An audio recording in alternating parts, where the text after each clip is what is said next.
Tides, that massive American environmental charity clearinghouse that doesn't actually do any charitable work, is whipping up some trouble in Alberta here again, and I have the grant payouts from Tides to prove it.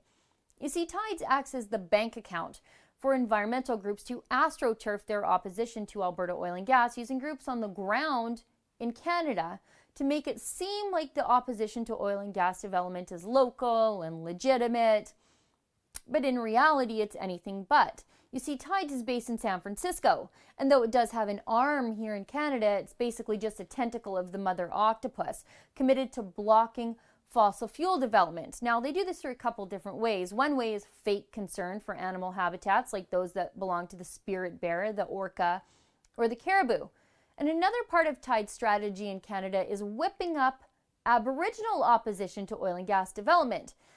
But that means getting Aboriginals to be opposed to one of the largest job creators for Aboriginal people in the country, oil and gas and mining. And normal people won't oppose their own jobs unless there's something in it for them, something green. And I don't mean nature.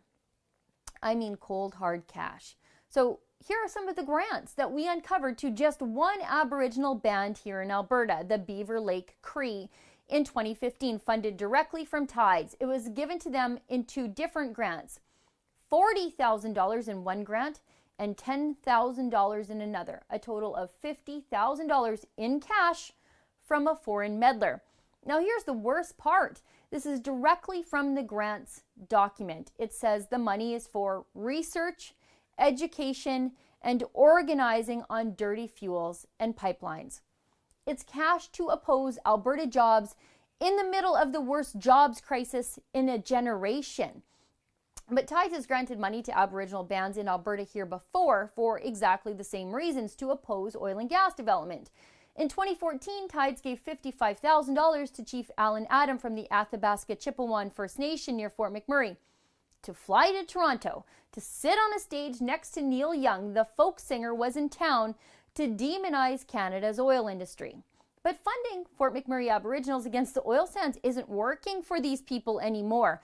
When that same chief, Alan Adam, was with another Hollywood hypocrite, environmentalist Jane Fonda, on her Blame Alberta tour of Fort McMurray earlier this year, another local First Nation spoke out against the spectacle.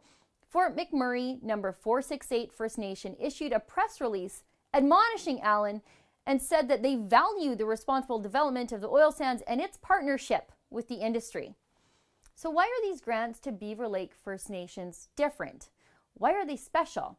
Well, Beaver Lake isn't in Fort McMurray, but it is in the heart of the oil sands, near Lac La Biche, Alberta.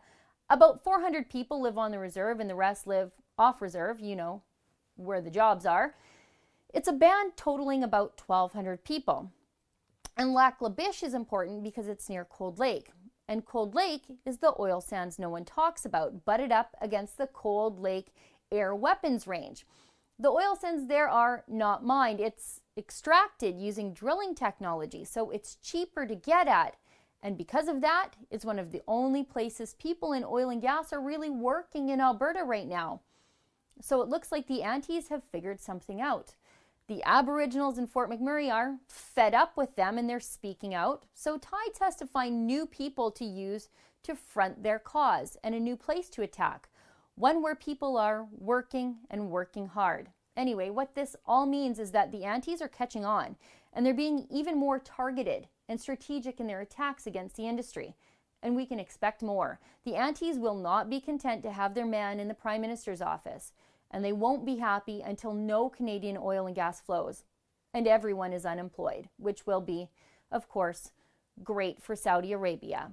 For the Rebel.media, I'm Sheila Gunreid. At The Rebel, we watch the anti-development left in a way the mainstream media just refuses to. To never miss a story, be sure to subscribe to our new Rebel Canada YouTube page.